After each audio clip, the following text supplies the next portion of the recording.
nós vamos ler apenas o verso 9.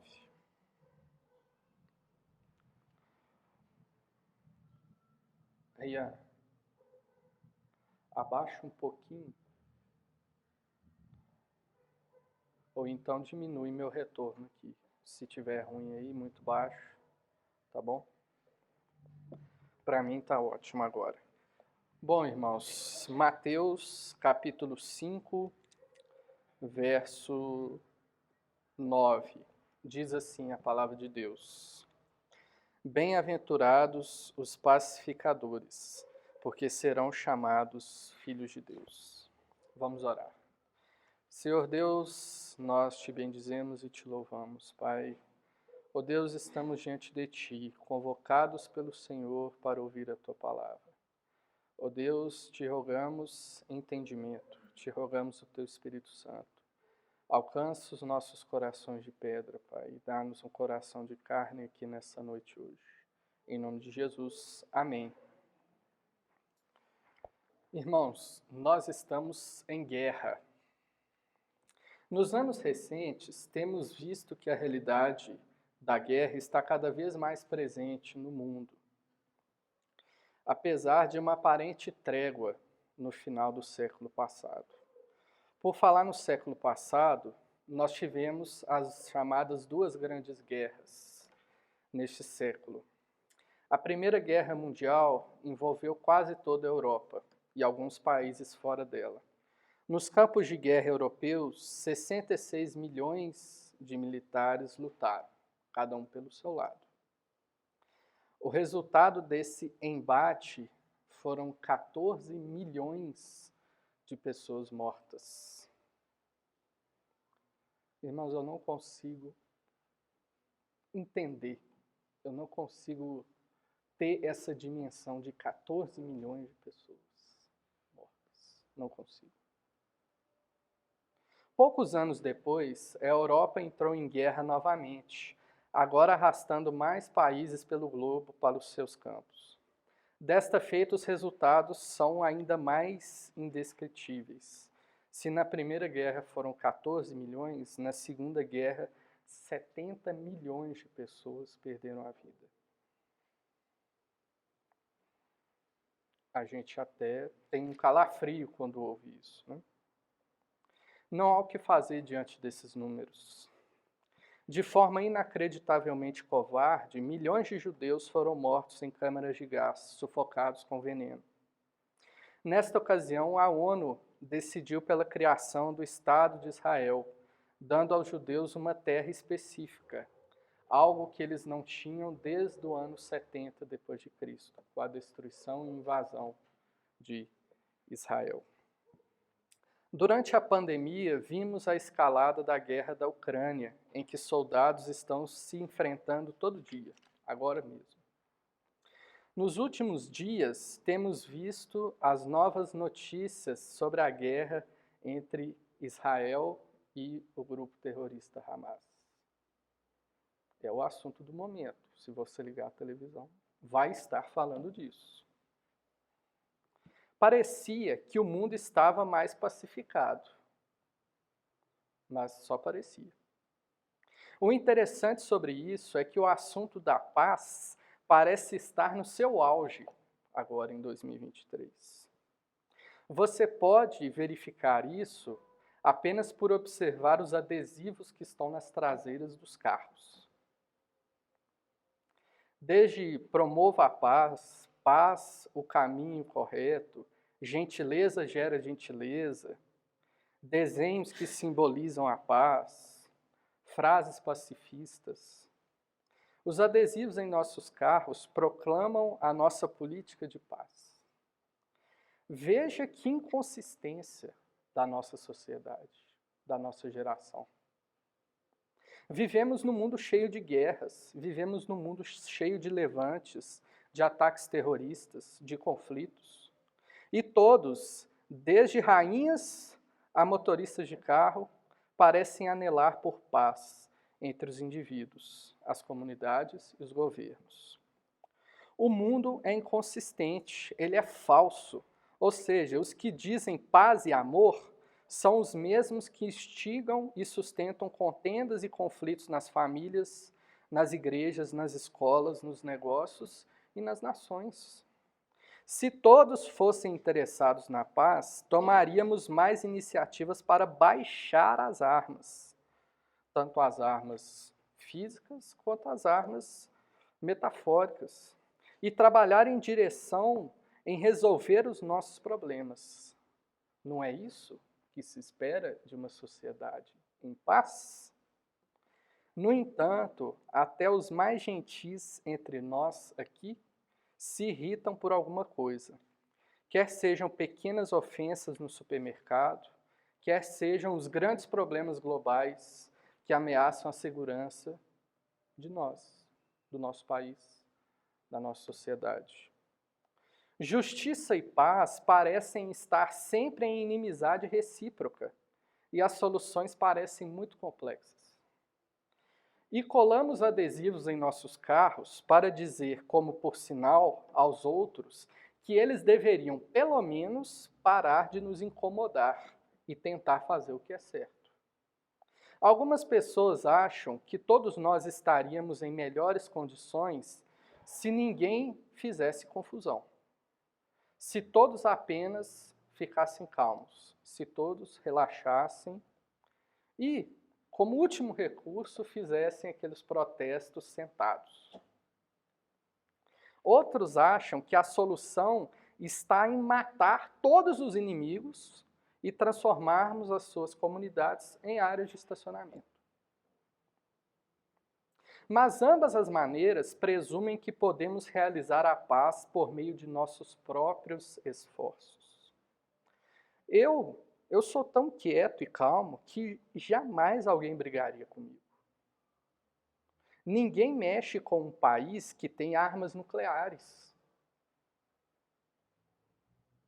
Jesus tinha em mente algo radicalmente diferente, quando disse que os pacificadores são bem-aventurados.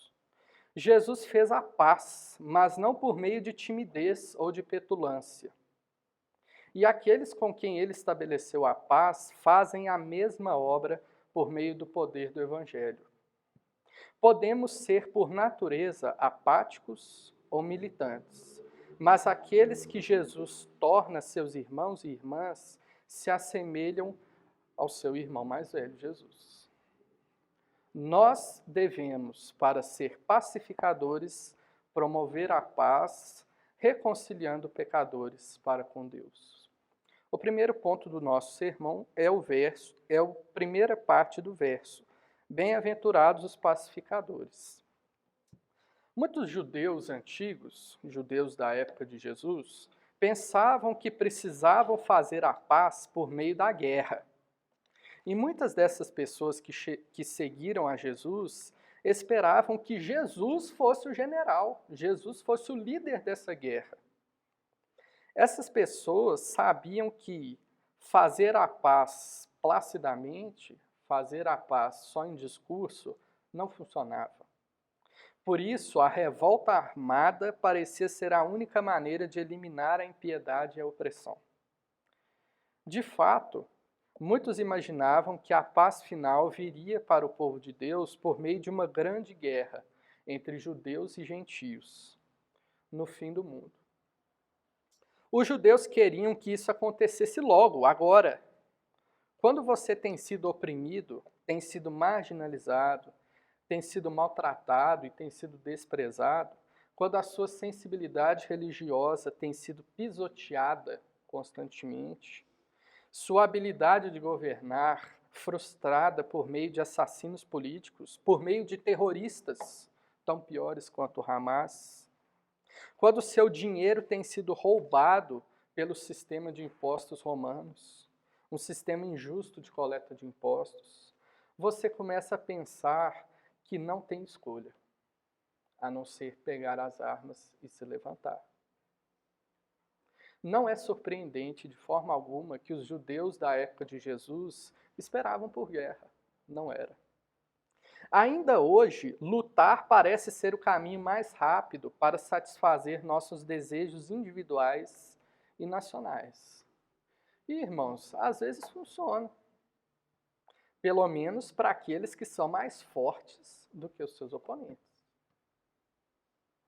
Nós queremos o que queremos e cometemos violência contra os outros e adultério espiritual contra Deus para conseguir o que queremos. Não entendi. Adultério espiritual? Como assim?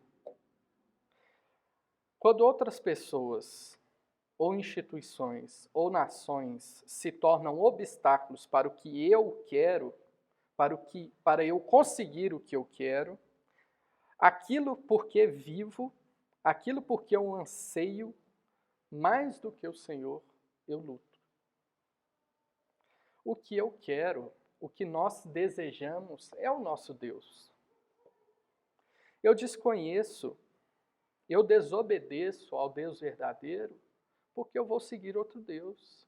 Então eu roubo por causa do dinheiro. Eu furto por causa do dinheiro. Por exemplo. Isso é adultério espiritual. Entretanto, a história tem provado que, quando pessoas promovem a guerra para conseguir paz e justiça, até os melhores resultados experimentam danos profundos, incluindo destruição física e corações amargurados. Em última análise, o conflito, ou seja, a guerra, impede até que os instigadores, ou seja, até aqueles que são os justos da história, de conseguir o que querem. Irmãos, a guerra, a morte, o conflito, ele cega os olhos das pessoas. O combate se eleva até o ponto em que esquecemos por que nós estamos lutando. Tudo que permanece é o nosso orgulho, a necessidade de escapar da humilhação, de vencer o argumento, de colocar os seus oponentes em seu lugar, ensinar uma lição a alguém. É fácil adotarmos o entendimento superficial da paz, mas parar de lutar raramente significa que fizemos a paz, ou cessamos de querer a guerra. É o que vemos em Israel e Palestina. Irmãos, esses dois governos já estiveram em guerras há muitíssimo tempo, constantemente em guerras. Assim como a Rússia esteve em muitíssimas guerras. E, irmãos, outras muitas guerras estão acontecendo, sem que a gente nem sequer saiba, porque não vem a notícia para a gente. O termo pacificadores, que aparece no início do versículo, no grego literalmente significa fazedores de paz. Fazedor de paz. Gostamos de pensar que podemos fazer o bem por nós mesmos. A guerra revela isso. Nós não queremos admitir definitivamente que, se temos de ter paz em nosso coração e em nosso mundo, Deus tem que fazer essa paz. Mas isso é exatamente o que os pacificadores sabem. E os pacificadores dizem repetidamente: aqueles que Deus reconciliou consigo mesmo receberam o ministério da reconciliação, 2 Coríntios 5,18. E isso significa que Deus mesmo nos equipou para fazermos a sua própria obra no mundo. Os fazedores de paz labutam como embaixadores em nome de Cristo, 2 Coríntios 5,20.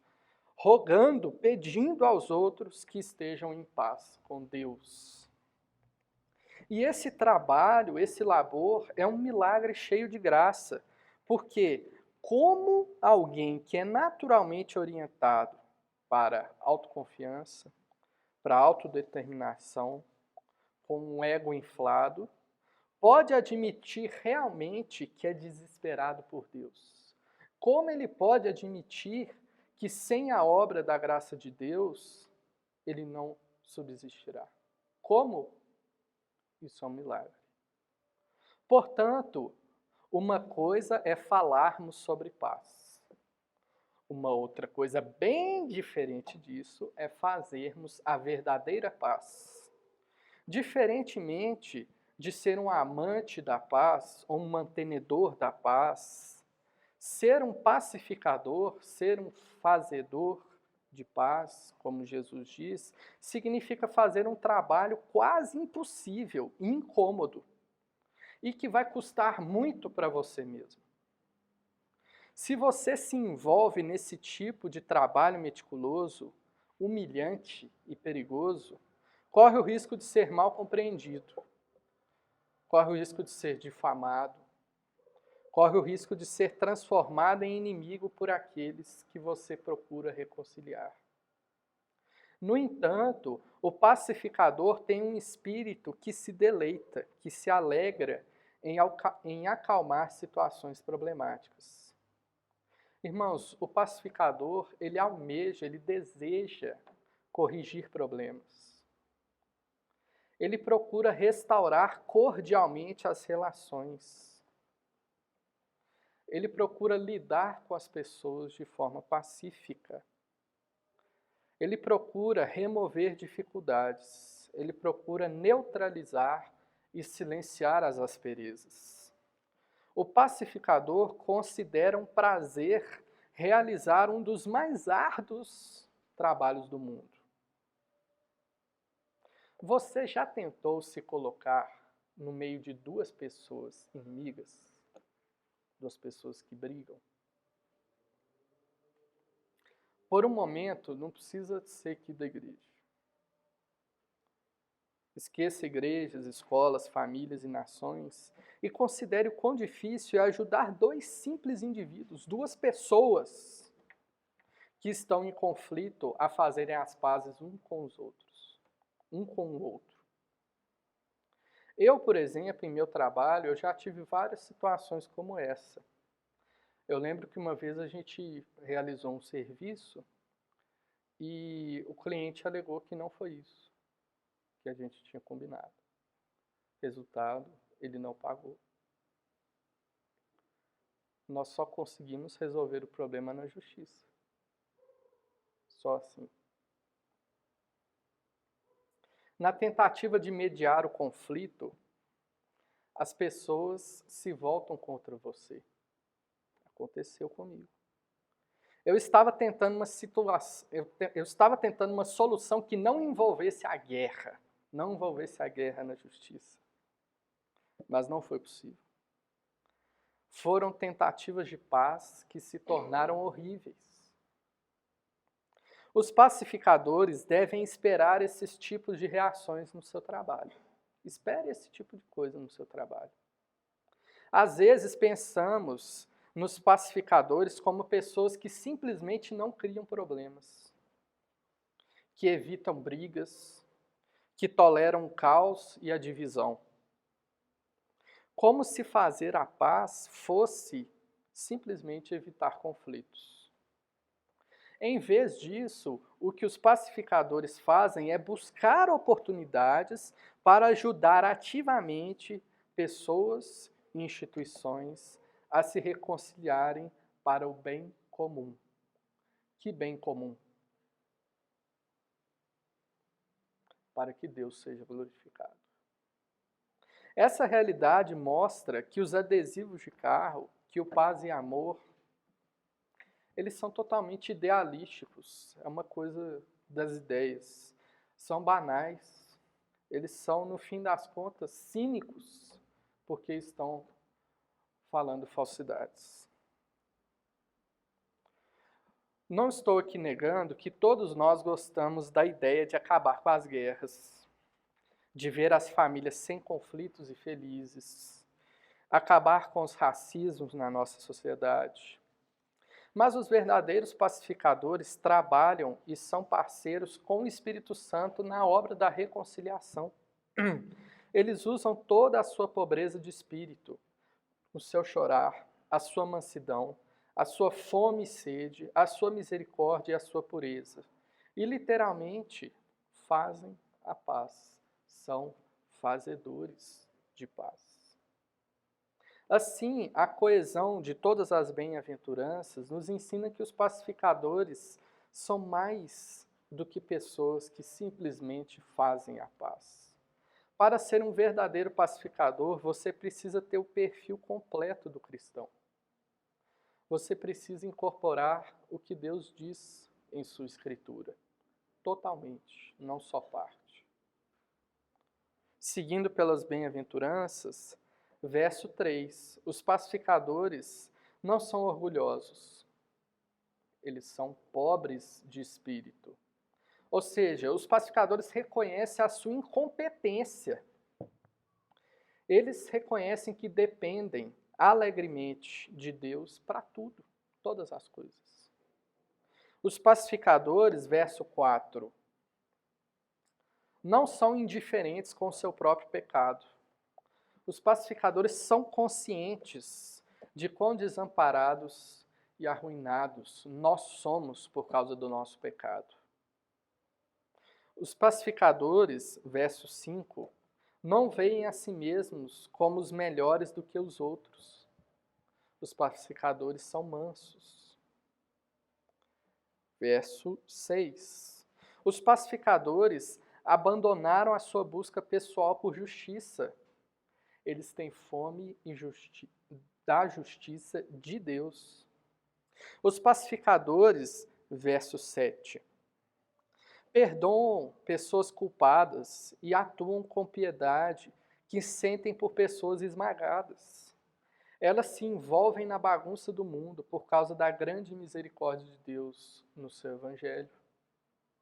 Os pacificadores têm coração puro. Verso 8. Eles são leais a Deus e honestos com as outras pessoas. Os pacificadores fazem a paz. Verso 9. Porque conhecem a felicidade real e plena da parte de Deus. Os pacificadores, portanto, fazem o árduo trabalho de reconciliação porque eles mesmos foram reconciliados com Deus. E o segundo ponto do nosso sermão é a segunda parte do versículo. Porque serão chamados filhos de Deus. Os pacificadores sabem quão bem-aventurados são e expressam sua felicidade desta maneira. Amam anunciar as boas notícias de que a paz vem quando Deus reina. Isaías 52, 7. Os pacificadores declaram as boas novas do que Deus fez em Jesus Cristo, não apenas reconciliando uns com os outros, não apenas não brigando, não apenas evitando brigas. Então, não apenas reconciliando, mas reconciliando pecadores com Deus. É claro que isso significa que os pacificadores têm de deixar os outros saberem um fato incômodo, que eles podem não compreender. O fato de que estão em guerra com o seu Criador. Irmãos, Israel, Hamas, Ucrânia, Rússia, muitos outros países também estão em guerra. Mas, meu irmão, cada ser humano que não se dobra diante de Jesus está em guerra com Deus. Todos estão em guerra com Deus. Por isso, a verdadeira pacificação pode desencadear alguns conflitos antes de trazer calma e quietude. O que se espera de um pacificador? Que ele traga calma e quietude. A princípio, não. A princípio, não. Você está disposto a admitir que as pessoas são hostis para com Deus e estão em guerra com Ele? Você está disposto a isso? Colossenses 1:21 descreve nosso estado natural como estranhos e inimigos no entendimento pelas vossas obras malignas. E Romanos 8:7 diz que a mente natural é inimizade contra Deus, porque não está sujeita à lei de Deus e nem mesmo pode estar. Mas a realidade é que pouquíssimos, muito poucos, se veem realmente como hostis para com Deus. Muito poucos. Podemos até nos ver como pessoas não voltadas para Deus, ou não muito religiosas, não é isso? Que as pessoas acham, não, eu não sou muito religioso. Mas nós não vemos a nós como pessoas que estão ativamente contra Deus, estão ativamente em guerra contra Deus. Pense em como você reagiria a coisas que afetam a sua vida de maneira direta, mas que estão claramente fora do controle. Por exemplo, em todo desastre natural, até pessoas que se dizem ateus, ou se dizem não acreditar em Deus, se dizem não muito religiosas, falam assim: onde está Deus nesse desastre? E se você é uma pessoa que não entende bem o Evangelho, vai ficar com raiva de Deus, porque Ele não agiu em seu favor de acordo com o seu pensamento. Ele não fez algo que você queria. Por exemplo, ter um filho saudável, uma esposa curada, entrar na escola dos sonhos, entrar na faculdade que eu quero, obter o meu trabalho, o trabalho que eu quero, o trabalho que eu sonho, terminar a minha casa própria, tornar os meus filhos obedientes. Muita inimizade contra Deus permanece silenciosa e dormente, até que as coisas não saiam bem. Portanto, os pacificadores têm de começar a ajudar as pessoas a reconhecerem sua hostilidade contra Deus. Eles se movem, os pacificadores, entre as linhas dos inimigos para dizer às pessoas que estão perfeitamente contentes em permanecer indiferentes para com Deus, que não, vocês não devem estar alegres. Por quê? Porque vocês estão em inimizade contra Deus. Todos estão em guerra contra Deus. Os verdadeiros pacificadores devem, então, anunciar que Deus baixará suas armas, se elas se renderem incondicionalmente à sua exigência amorosa. Qual é a exigência amorosa? A submissão à vida e ao governo de Deus, que é amoroso, que é bom. Mas, meus irmãos, esta mensagem não vai ter boa aceitação na sociedade. Não vai ter. Quando você se dispõe a realizar sua missão de pacificador no mundo, tem de se preparar para enfrentar as adversidades e sem murmurar. Você será perseguido por causa da sua fé, especialmente quanto à audácia de sugerir que há tal coisa, como, por exemplo, a verdade única. E além disso, pior, né? Não existe verdade para o mundo.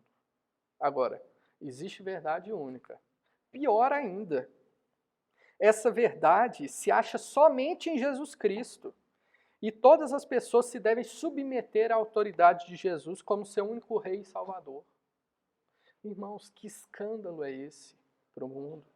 Se você falar às pessoas que a guerra entre elas e Deus é séria e que a única maneira dessa guerra acabar é aceitarem o Evangelho, você não será bem tratado. E o verdadeiro pacificador dará um golpe especial se tiver a audácia de pregar esse evangelho a pessoas que se dizem cristãs, convidando-as a questionar se realmente pertencem genuinamente a Deus. É perigoso dizer a essas pessoas que todos os seus anos de suposto serviço na igreja e na comunidade podem ser nada mais do que uma ponte de madeira podre. A ponte de madeira seca, frágil, justiça própria sobre o abismo do inferno. Irmãos, o que Jesus falou com os fariseus? Exatamente isso, irmãos. Eles praticavam uma falsa religião, uma hipocrisia total. Jesus foi perseguido por dizer isso, por dizer aos fariseus que os anos de serviço deles não passavam de legalidade. Jesus foi perseguido. Os seus discípulos foram perseguidos. E você será perseguido se continuar a dar evidência de que encontrou a graça de Deus por meio de Jesus Cristo. No entanto, os pacificadores são evangelistas porque não podem deixar de compartilhar as boas novas de Jesus com seus familiares, com seus amigos, com seus colegas e com seus vizinhos. Eles se importam com a condição espiritual dos outros e não querem que eles continuem em guerra contra Deus. Às vezes, isso significa falar diretamente, e outras vezes significa falar mais gentilmente, mais delicadamente. Os pacificadores não são briguentos. Os pacificadores não são aquela pessoa que você não consegue lidar. Mas os pacificadores não são covardes. Os pacificadores corrigem coisas erradas e restauram relacionamentos entre indivíduos e instituições, pregando o evangelho aos inimigos de Deus. Uma pessoa que ainda não entendeu a graça de Deus não pode pensar que fazer a paz é um trabalho muito importante. Mas, uma vez que você recebe o dom da paz com Deus, então o esforço de fazer a paz em outros lugares se torna glorioso. Irmãos, o esforço de fazer a paz vale a pena. Isso é verdade porque você sabe que a bênção real de fazer a paz não é realmente a paz que você produz. Isso é o erro do mundo. Mas sim a profunda intimidade de relacionamento que você desfruta com Deus. Deus, meus irmãos, não apenas nos tolera, Ele nos ama proativamente. Ele nos tomou e nos tornou permanentemente seus filhos por meio da adoção. É o que fala aqui. Serão chamados filhos de Deus. Pense no tipo de filho que o Senhor adota. Pense um pouco. Todo pecador que ele torna em filho era um rebelde, era um desobediente, era um egoísta, era um indignado. Eu era assim. Não somente não merecíamos a nossa adoção, nós lutávamos contra Deus. Entretanto, nunca seremos rejeitados. Nossa posição como filhos de Deus nunca pode mudar. Nada poderá nos separar do amor de Deus, que está em Cristo Jesus, nosso Senhor. Romanos 8,39. Porque o amor de Deus por nós é o amor de adoção. Romanos 8, 15 a 17. O Pai deixou você matar o seu filho unigênito, a fim de adotá-lo como seu filho e filha, por meio da fé em Cristo. Que coisa! Por causa do que Jesus fez, você pode ser chamado de filho de Deus. Por causa do que Jesus fez. E pode ter confiança que, embora você não mereça, eu não mereço de forma alguma esse amor. Eu não mereço o amor do Pai. Mas Ele jamais me desprezará, baseado em meu desempenho, no meu mérito. Ele não vai te desprezar, porque Ele vai olhar o mérito do seu filho. Você não merecia a adoção. Eu não mereço a adoção. mas nós recebemos como uma dádiva, como graça, como presente. Não se merece presente. Não tem qualquer referência à nossa bondade pessoal. Nós não merecemos a adoção. Nós não temos mérito. E por causa disso, nós temos essa certeza. Deus não se retirará quando nós falharmos contra Ele. Se você tem o privilégio de pertencer a Deus por meio da adoção, não aceitaria também o privilégio de viver como um filho de Deus? Quando você faz a obra de um pacificador, você imita o seu pai que você ama e participa do caráter de Deus. Você se torna como seu pai. Nesta bem-aventurança, Jesus diz algo profundo sobre o caráter do nosso Pai Celestial, por juntar a obra de fazer a paz com a nossa filiação. Jesus nos diz que uma das principais características de Deus é ser um fazedor de paz, é fazer a paz. De fato, Deus é o supremo pacificador. E ele fez isso pela paz do seu sangue na cruz. Colossenses 1:20. Concluindo, irmãos, nós, como pacificadores desse mundo em guerra, devemos anunciar a paz, revelando a conciliação de Deus para com os pecadores. E algumas breves aplicações. Você não pode tornar a si mesmo um pacificador. Não pode. Como não pode tornar a si mesmo um filho de Deus. Você não tem esse poder. Ser um pacificador significa, primeiramente, que você tem que conhecer a paz de Deus. Que você tem que conhecer a paz de Deus que foi conquistada mediante o sangue do Filho, Jesus Cristo. E continuar a obra de pacificador exige fazer continuamente a mesma coisa. Olhar para o sangue de Jesus na cruz, que dá paz e garante a adoção. Quando você reconhece que Jesus morreu por causa da sua hostilidade para com Deus, da sua e da minha hostilidade para com Deus, e o amou tanto que quis morrer a fim de reconciliá-lo com Deus, você verá cada vez mais compelido a ser um pacificador. Você desejará que os outros conheçam essa liberdade, que os outros conheçam essa alegria, que os outros conheçam essa segurança da paz em Deus. Ela vem com a bênção permanente de ser chamado filho de Deus.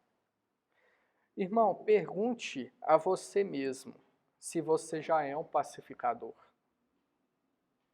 Examine sua vida e verifique se você conhece a bênção, o privilégio e a responsabilidade da adoção de Deus. Pergunte a si mesmo. Irmão, se você não consegue perceber isso em você, o caminho é o mesmo. Corra para o sangue da cruz, pelo qual o Pai reconcilia todas as pessoas consigo mesmo. Deus estabeleceu a paz na morte do seu Filho. A paz que todos nós precisamos desesperadamente.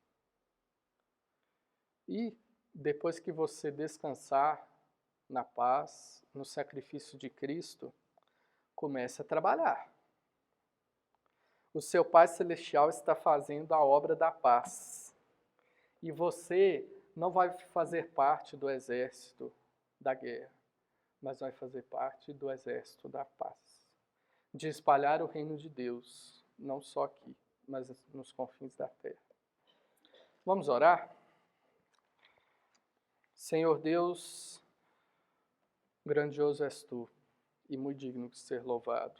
Senhor, diante dessa realidade, diante da tua graça, diante do teu sacrifício, diante, Pai, de tamanho benefício que o Senhor nos concedeu, mesmo, Pai, não merecendo nada disso, Pai. Nós não temos, Pai, reação nenhuma, a não ser, Pai, te louvar e seguir, Pai, conforme o Senhor nos ordenou. Ó Deus, aplica essas palavras em nossos corações, Pai. Ó Deus, coloca em nós, Pai, o Teu Espírito Santo, que nós sejamos fazedores de paz, que nós sejamos pacificadores, Pai. Ó Deus, que, Pai, preguemos o Teu Evangelho, Pai. Que exerçamos esse papel de reconciliadores, que exerçamos o nosso papel de pacificadores desse mundo em guerra contra Ti. Ó Deus, nos incomoda, nos dá o Teu Espírito. Ó Deus, tem misericórdia de nós, nos abençoa. Nós oramos no nome do Teu Filho Jesus. Amém.